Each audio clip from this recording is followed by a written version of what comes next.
Welcome है आपका यूआरवी you are the winner में। हम पढ़ रहे हैं चरक संहिता सूत्रस्थानम अध्याय 11 श्लोक नंबर 33। इस श्लोक में आचार्य चरक परलोकेशना की व्याख्या कर रहे हैं और धर्म साधक कार्यों को फॉलो करने के लिए कहा गया है, उपदेश दिया गया है। चारों आश्रम का पालन करें और यशो लभते इन कामों को करने से यश मिलता है। प्रेत्य च स्वर्गम, मरने पर स्वर्ग की प्राप्ति होती है।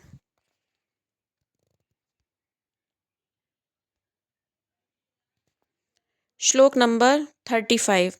त्रय उपस्तंभा, जो तीन स्तंभ उपस्तंभ है, उप का मतलब होता है सहायक। जो तीन उपस्तंभ बताए गए हैं, आहारः आहार, स्वप्नो स्वप्न और ब्रह्मचर्य मिति ब्रह्मचर्य। संस्कार अहित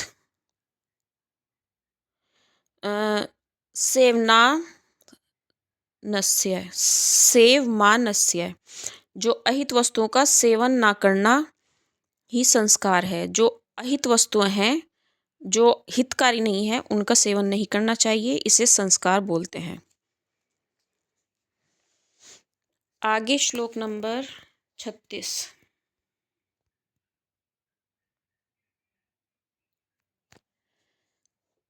त्रिविधम बलमिति, जो बल है वो तीन प्रकार का होता है। सहजम, कालजम, युक्तिकृतम। सहज, कालज और युक्तिकृत। सहजम यन शरीर सत्व्योहो प्राकृतम, जो सहज बल है वो क्या है कि शरीर और मन के प्राकृत रूप से होता है। कालकृत मृत्यु विभागजम व्याहकृतम, जो कालज बल होता है वो काल के ऋतु के विभाग के अकॉर्डिंग और जो तीन अवस्थाएं होती हैं, बाल्या, युवा और वृद्धावस्था के अकॉर्डिंग होता है। युक्तिकृतम, जो युक्तिकृत बल होता है वो आहार चेष्टा योगजम, जो पौष्टिक आहार है और जो व्यायाम आदि चेष्टाएं हैं उनके योग से होता है। यानी जब पौष्टिक आहार रासायनिक औषधों का सेवन करके उसको बढ़ाया जाता है।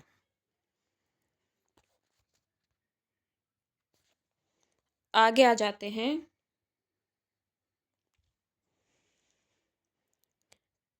तीन आयतन ना नीति, मतलब रोगों के तीन आयतन होते हैं। अर्थानाम कर्मणा कालस्य चाति योग अयोग मिथ्या योगः। रोगों के तीन आयतन कारण होते हैं। आयतन यानी कारण, अतियोग, अयोग, मिथ्या योग। और कर्म के भी इसी तरह, काल के भी इसी तरह, अतियोग, अयोग, मिथ्या योग। ठीक है। अर्थानाम कर्मणम कालस्य, काल के, कर्म के और अर्थों का अतियोग यानी इंद्रिय विषयों का। राशि वर्ज्य आहार विधि विशेष्यातन, जो राशि है, राशि वर्ज्य यानी राशि को छोड़कर जो 7 प्रकार के नियम हैं उनके विपरीत अगर रसों का जीवा के साथ संयोग होता है तो वो मिथ्या योग है। राशि को छोड़कर, इसको अंडरलाइन कर लेना, राशि वर्ज्य, राशि को छोड़कर। श्लोक नंबर 38। जो स्पर्शेंद्रिय हैं, संपूर्ण इंद्रियों में केवल स्किन ही एक ऐसा इंद्रिय है जो सभी इंद्रियों में है ना, वो तो आप अच्छे से समझते हैं। चेतः समवायी, मन से जो त्वचा इंद्रिय है, स्पर्शेंद्रिय है, जो मन है उसका समवाय संबंध रहता है।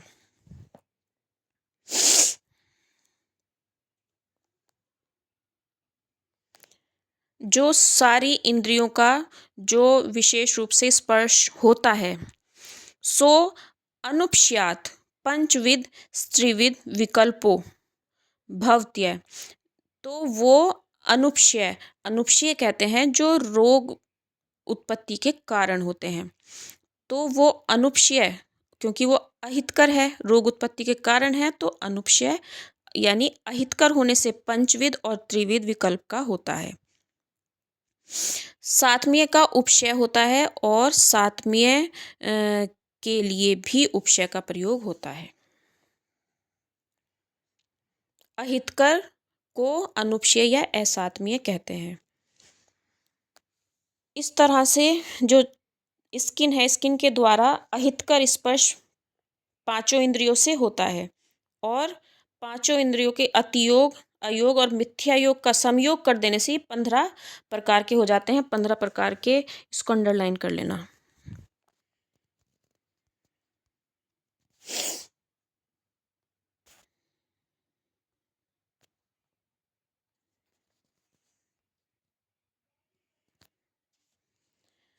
श्लोक नंबर 39। कर्म, जो कर्म है वो किसको कहा जाता है? वान मना शरीर प्रवृत्ति, वचन मन और शरीर की प्रवृत्ति को कर्म कहा जाता है।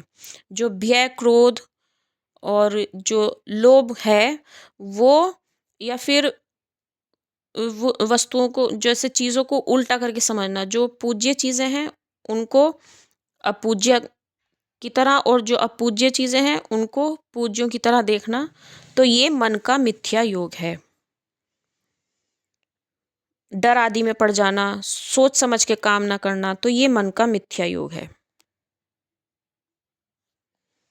प्रज्ञापराध इति त्रिविध विकल्पं त्रिविधमेव कर्म प्रज्ञापराध इति व्यवस्येत। इस तरह से जो त्रिविध विकल्प हम पढ़ चुके हैं, त्रिविध कर्म हम देख चुके हैं, को प्रज्ञापराध समझना चाहिए। आगे काल का अतियोग यानी कालः पुनः परिणाम उच्यते। काल को ही परिणाम कहा जाता है। काल ही अच्छे बुरे का फल देने वाला होता है। श्लोक नंबर 44।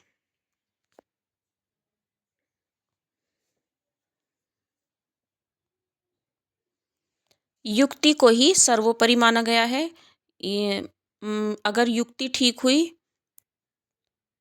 तो रोग नहीं होगा, और युक्ति में विपरीतता आ गई तो रोग उत्पन्न हो जाएगा।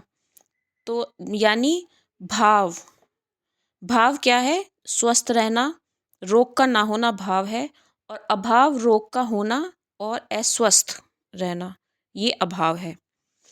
यथा स्वे युक्त्यपेक्षिणो ही भावा भावो अभावो अभावो, यानी भावात्मक और अभावात्मक जो पदार्थ हैं वो युक्तियों की अपेक्षा करते हैं।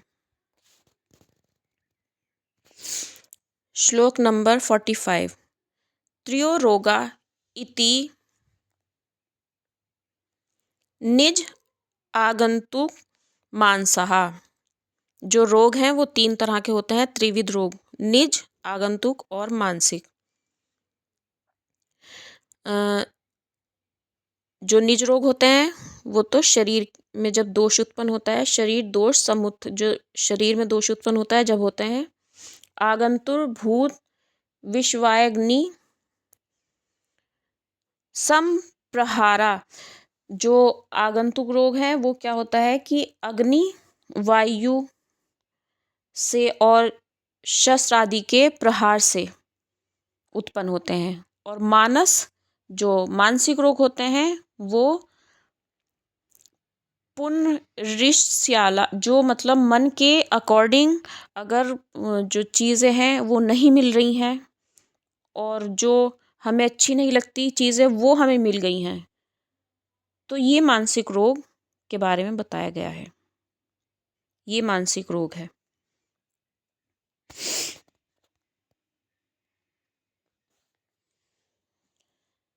मानसिक रोगों की चिकित्सा पर आ जाते हैं।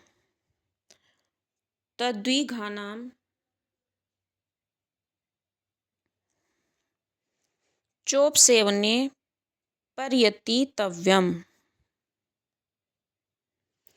आत्मदेश कुल काल बल शक्ति ज्ञाने यथा वच्चेति। मानसिक रोगों की चिकित्सा यानी जो श्रेष्ठ व्यक्ति हैं उनकी सेवा का प्रयास करना चाहिए, और आत्मज्ञान और काल ज्ञान, बल ज्ञान और अपनी शक्ति के ज्ञान में अधिक प्रयास होना चाहिए।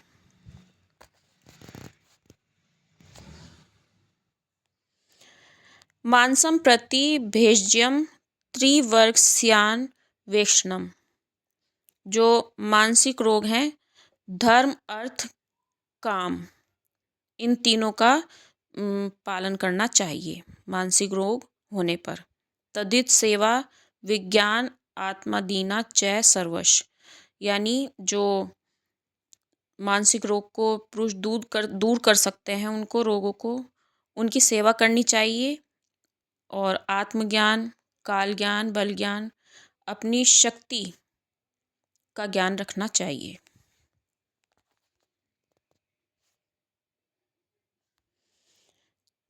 त्रयो रोग मार्गा। रोग के 3 मार्ग होते हैं: शाखा, मर्मास्थि संध्या, कोष्ठ। शाखा, मर्मस्थि संध्या और कोष्ठ। रक्ताद्यो धातवस्त्वक। रक्त, धातुएं और त्वक यानी त्वचा, इनको शाखा कहते हैं। ये बाह्य मार्ग है रोगों का। उसके बाद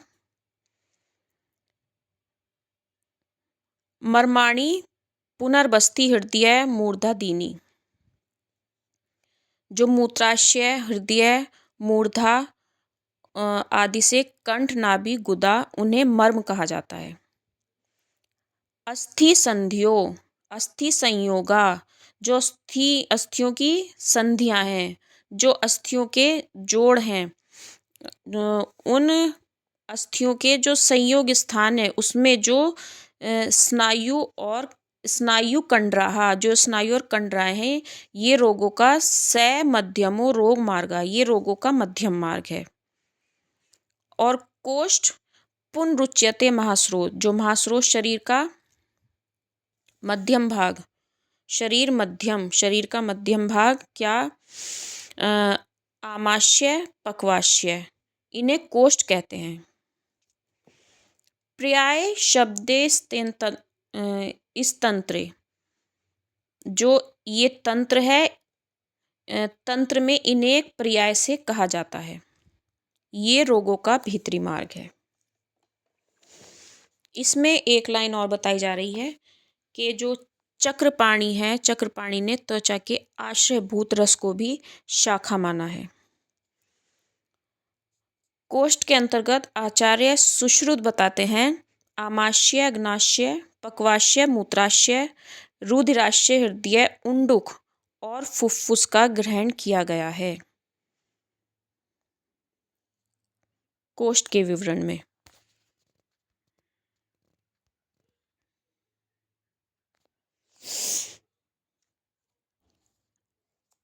अब आ जाते हैं यहाँ पर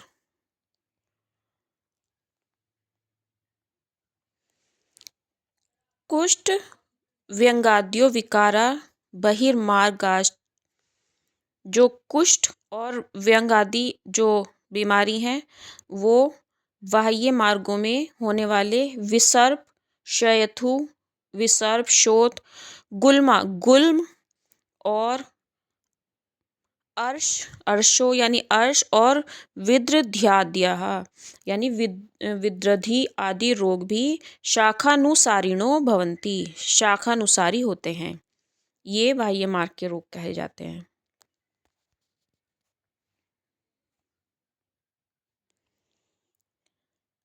पक्षवद ग्रहा, पक्षवद और शोष, राजयक्ष्मा जो शोध है, राजयक्ष्मा है, आगे आ जाता है गुद भ्रंशाद्यः। जो गुद भ्रंश है, ये जो रोग हैं ये मध्यम मार्ग अनुसारी होते हैं।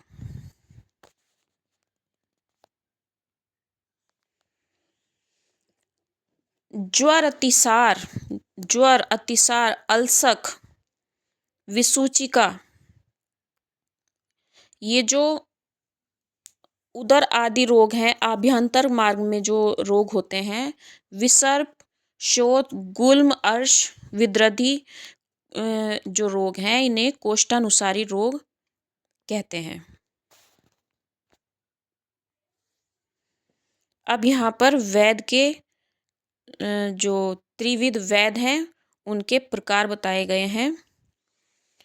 विशत छचरा संति संति एके सिद्ध साधिता संति वैद गुणेर युक्ता स्त्रिविधा भिषजो भुवि। जो वैद हैं वो 3 तरह के बताए गए हैं। छज्जर वैद, सिद्ध साधित वैद और वैद गुणयुक्त वैद।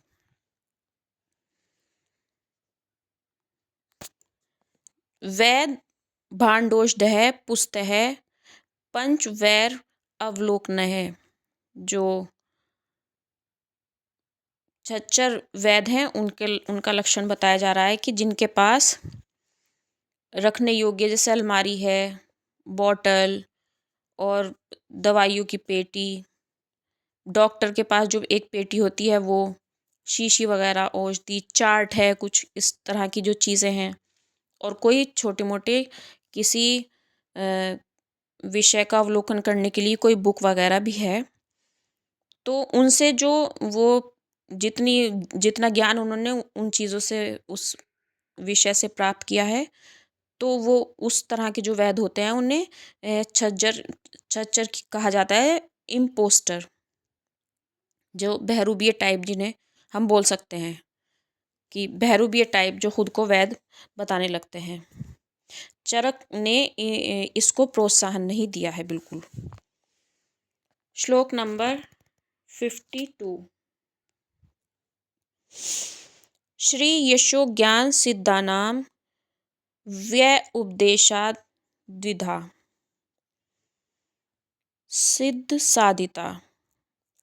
अब यहाँ पर बताए जा रहे हैं सिद्ध साधित वैद के लक्षण, जो मतलब एक प्रकार से उन्हें दलाल या कंपाउंडर कह सकते हैं, जो किसी अच्छे वैद के पास, अच्छे डॉक्टर के पास रहे हों और उन्होंने दवा देना सीख लिया हो, तो उन्हें सिद्ध साधित वैद बताया जा रहा है।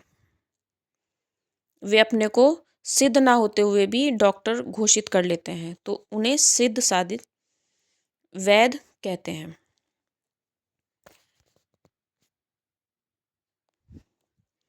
प्रयोग ज्ञान विज्ञान सिद्धि सिद्धा सुख प्रदाह जीविता भिसरास्ते सयुर्वैघत्वम तेष्व अवस्थितम। अब आता है ट्रू हीलर, जो परफेक्ट डॉक्टर। वैद गुणयुक्त वैद के लक्षण। जीविताभिसर उसे कहा गया है जो देश काल दोष के अनुसार, दुष्य के अनुसार ड्रग्स का यूज करना जानता हो और वो सिद्ध हो चुका हो, जो एक सिद्ध चिकित्सक होता है, सुख देने वाला होता है, रोगों को ठीक करने वाला होता है, जिसने शास्त्र का अच्छे से अध्ययन किया है, जो विद्याओं को जानता है, तो उसे वैद गुणयुक्त वैद कहा जाता है, ट्रू हीलर। त्रिविध औषध मिति। औषधियाँ 3 प्रकार की होती हैं।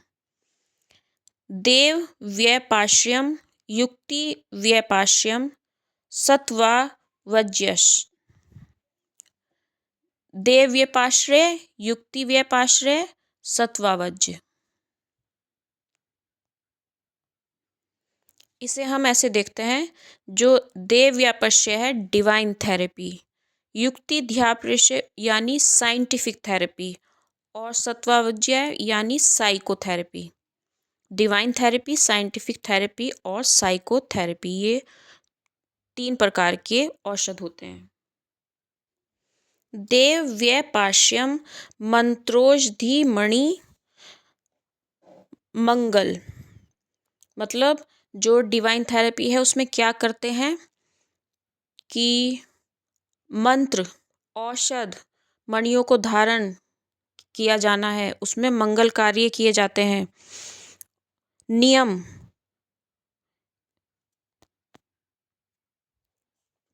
नियम का पालन हो रहा है। नियम कौन कौन से हैं ये आपको मैं अभी बताऊंगी, यम और नियम दोनों बताऊंगी। और आगे इसमें आ जाता है प्रायश्चित, उपवास,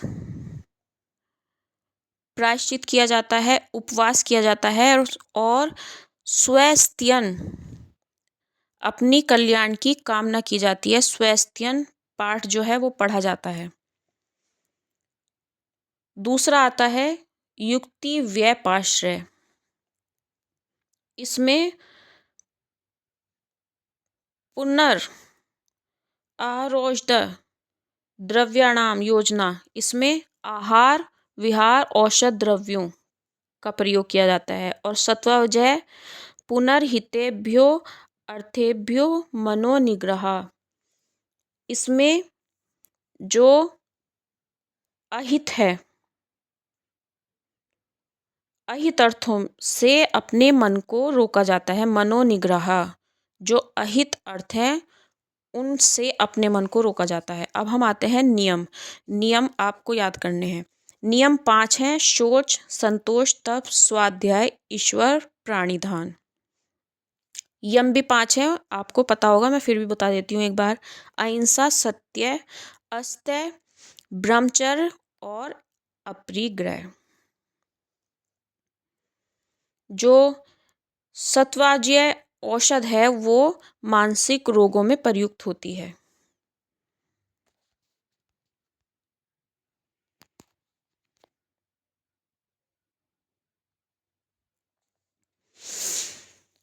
औषधियाँ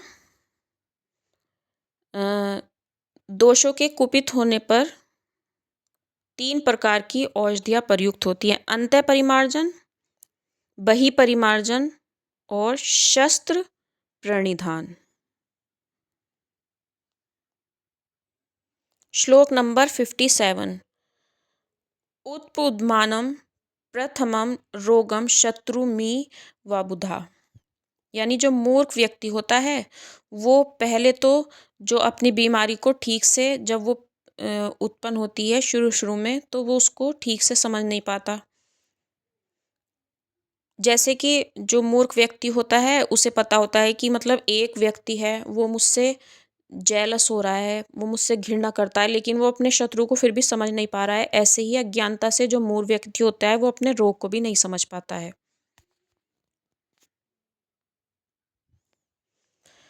अणुर्हि प्रथमं भूत्वा रोगः पश्चाद्विवर्धते। जो मूर्ख व्यक्ति है वो अपने रोग को शुरू शुरू में समझता नहीं है, क्योंकि शुरू शुरू में तो वो छोटा रहता है, लेकिन वो बाद में बढ़ जाता है। और जब छोटा रहता है तो मूर्ख व्यक्ति उस पर ध्यान नहीं देता। स जात मूलो मुष्णाति वलमायुष दुर्मते है। और जब रोग बढ़ जाता है तो वो अपनी जड़ बना लेता है और फिर वो क्या करता है, मनुष्य को मार डालता है। तो इस तरह से जो मूर्ख व्यक्ति है वो मूर्ख व्यक्ति के बल को और उसकी आयु को ये रोग नष्ट कर देता है, समाप्त कर देता है।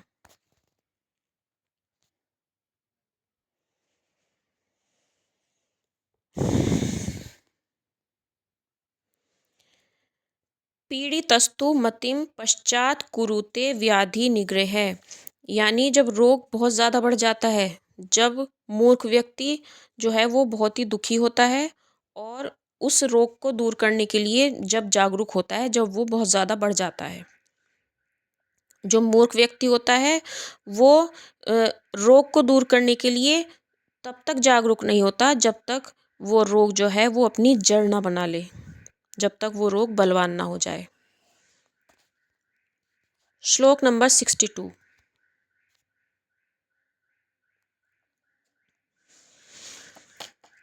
गोधा लांगूल, गोधा का यहाँ पर एग्जाम्पल दिया गया है। जो गोधा होता है उसका ये होता है कि जिस स्थान पर वो बैठा है और अगर उसको वहाँ से हटाया जाए तो वो मर जाएगा, लेकिन वो जगह नहीं छोड़ेगा, उसका ऐसा स्वभाव होता है।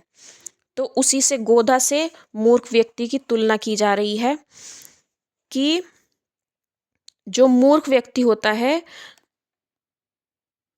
वो अच्छे वैद को ना प्राप्त करने की वजह से और रोग को शुरू में ना पहचानने की वजह से, उसका सही से इलाज ना करवाने की वजह से मर जाता है। जब जो बीमारी है वो बढ़कर शरीर के धातुओं को अपना आश्रय बना लेती है, उस टाइम मूर्ख व्यक्ति अपने रोग के प्रति जागरूक होता है।